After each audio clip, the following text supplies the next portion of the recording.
В Башкортостане проходит работа выездного модуля федеральной программы в формате «Доктор государственного управления».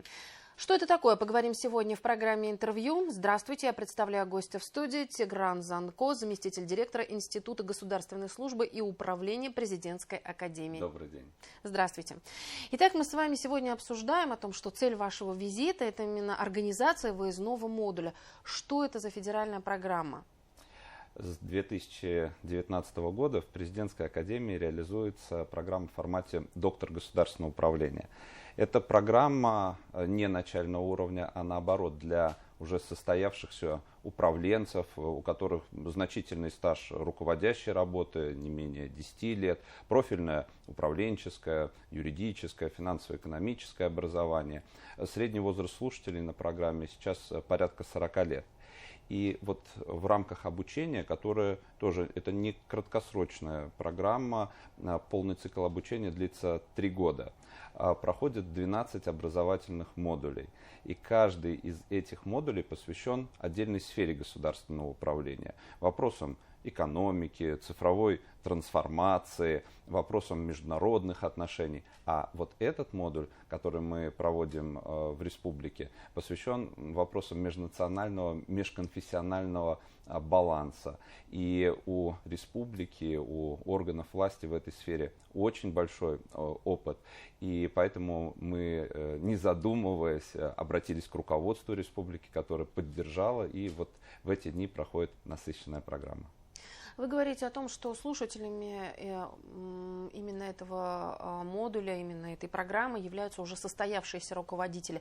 Насколько отзывчиво и охотно они идут, может быть, на обучение, когда уже у них за плечами есть какой-то бэкграунд? Вы знаете, какая особенность? Они руководители, опытные люди, но каждый в своей сфере. И, может быть, по роду своей деятельности они не сталкиваются так постоянно с межнациональными, межконфессиональными вопросами. И вот особенностью программы как раз-таки является то, чтобы выдернуть из привычной управленческой среды и поставить им нетривиальные задачи более высокого уровня. Более того, мы всегда в рамках модуля проводим не просто встречи, а стараемся подготовить актуальные кейсы, актуальные сложные ситуации, которые стоят в данный момент перед органами власти.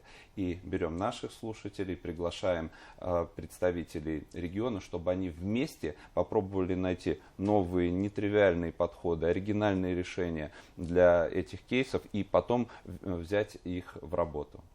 В программе модуля есть разные мероприятия, в том числе побывали и на Таратау, в Уфимском районе, в особой экономической зоне Алга. Это тоже одни из моментов обучения? Конечно же. Страна у нас очень большая, и очень важно прочувствовать энергетику людей, прочувствовать лучшие практики. И вы же знаете, что когда большой руководитель идет, он сразу краем глаза замечает, где сделано лучше. И потом может приехать в свой родной регион, свой орган власти и все эти изменения внедрить. Чем особенно эта программа? Вот какие задачи ставятся перед ней? Вы уже частично сказали, что вы вырываете управленцев, да, ставите в нетривиальные условия. Но вот какая задача для вас? Что мы ставим?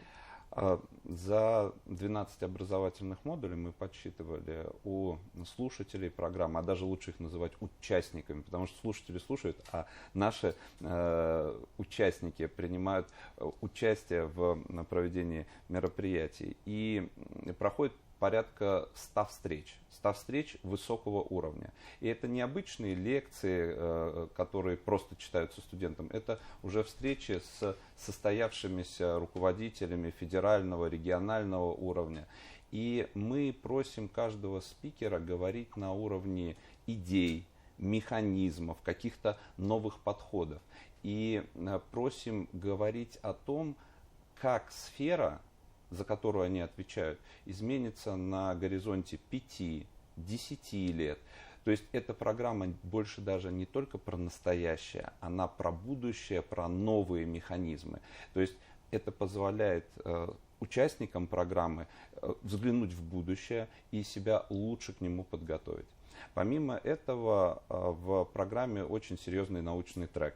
12 образовательных модулей, и, как мы неформально говорим, за каждый модуль нужно совершить подвиг. Написать научную статью, выступить на конференции по проблематике, провести самому мастер-класс для студентов, с тем, чтобы к завершению программы у каждого из участников сформировалось такое портфолио и исследование, сопоставимое по уровню с диссертацией, кандидатской диссертацией.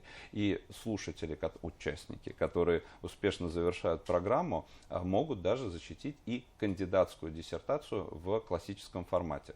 Но особенностью является то, что к нам поступали уже готовые кандидаты наук, которые работают над своими докторскими диссертациями. Какое-то время назад к нам поступили доктора наук, и мы сейчас гордимся, у нас даже учится на программе академик Российской академии наук, но, соответственно, дальше продолжает исследования в рамках обучения на программе доктор государственного управления.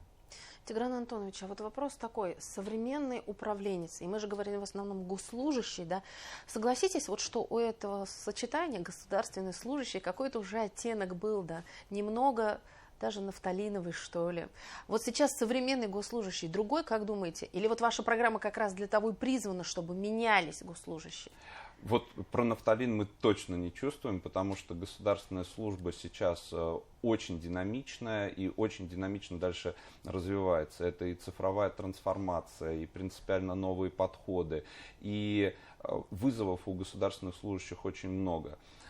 Конечно же, мы обучаем и действующих государственных служащих, и у нас очень большая программа в президентской академии уровня бакалавриата, магистратуры. Только в одном институте государственной службы и управления обучается около 10 тысяч студентов.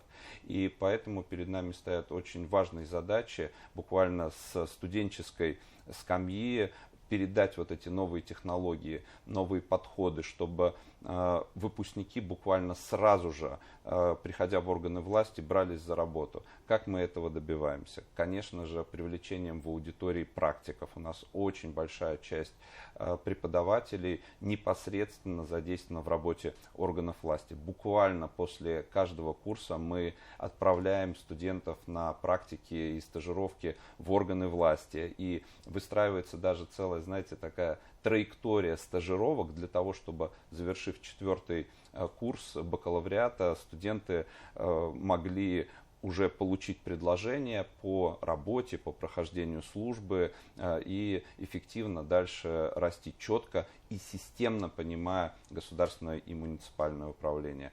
Конечно, мы используем и дистанционные образовательные технологии. С одной стороны, ковид подтолкнул нас к этому, а теперь дистанционные технологии – это неотъемлемая часть образовательного процесса, и у них даже есть некоторый свой плюс, поскольку возникает такой эффект первой парты, когда преподаватель непосредственно через экран может общаться со студентами, плюс когда происходит взаимодействие в формате онлайн, можно использовать большее количество цифровых приемов, обратной связи. Поэтому, конечно, в этом процессе тоже есть большие свои плюсы.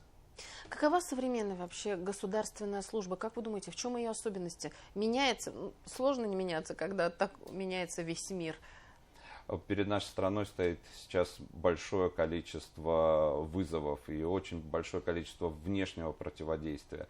И поэтому нашим согражданам, конечно, нужно сплотиться. Мы все сплотились. И государственная служба, система органов власти, единая система органов публичной власти выступают таким связующим звеном, направляющим наше общество на достижение цели. Без качественно построенной государственной службы решение всех тех задач, которые стоят, было бы попросту невозможно. Госслужба меняется. Мне кажется, что она становится более открытой, клиент-центричной. И для того, чтобы поступить на государственную службу, есть огромное количество возможностей. Конечно, для этого требуется специальная подготовка, и это как раз тем, чем мы занимаемся.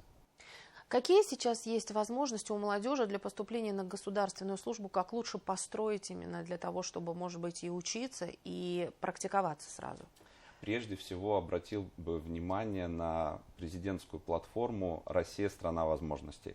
В ней есть огромное количество конкурсов, в которых студенты, жители, граждане нашей страны могут себя проявить и, получив различного рода бонусы и призы, реализовать свои возможности. Что касается некоторых из них, вот именно для молодежи и поступления на государственную службу, уже 8 сезонов реализуется Олимпиада «Я профессионал». И одно из направлений такой Олимпиады по государственному и муниципальному управлению. Студенты, которые участвуют в этой Олимпиаде, получают бонусы для поступления на последующие этапы образования. Бакалаврам проще будет поступить в магистратуру, магистрам проще в аспирантуру. И, конечно же, победители, финалисты этой замечательной Олимпиады находятся под пристальным вниманием кадровых подразделений органов власти, и они их с удовольствием приглашают. Поэтому мотивирую всех студентов принимать участие в Олимпиаде «Я профессионал» не только по направлению ГМУ, но и по другим вашим профессиональным трекам. Для поступления на государственную службу есть целый портал Госслужбы РФ, на котором размещены вакансии в органах власти, и один раз заполнив электронную анкету, вы можете откликаться на эти вакансии и начинать свою карьеру на государственной службе. Поэтому будем рассматривать это интервью и встречу как импульс. Если вы сейчас услышали эту информацию, регистрируйтесь на портале государственной службы, на сайте «Россия – страна возможностей», и уверен, все обязательно получится.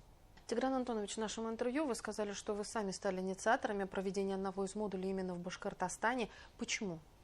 Как и говорил, у нас различная тематика модулей, и вот в этот раз межнациональные, межконфессиональные отношения. Республика является одним из самых многонациональных субъектов, и здесь дружно, обмениваясь культурами, празднуя праздники взаимные, проживает большое количество национальностей. Как этого добиться, как это поддержать, как это развить, стало предметом нашей встречи, поэтому мы обратились к руководству республики заранее и спланировали. Плюс мы целенаправленно хотели приехать в республику именно летом, когда все цветет, зеленое, очень красиво. Вот буквально сегодняшний день слушатели вместе с главой администрации Уфы прогуливались по Уфимскому ожерелью, видя, как благоустроен и развивается город. Тигран Антонович, спасибо огромное, что пришли сегодня к нам на программу интервью, рассказали об особенностях этой программы, этой федеральной программы. Надеюсь, что она будет успешной, и вы увидите ее результаты. Спасибо. Спасибо. Это была программа интервью. Спасибо, что были с нами.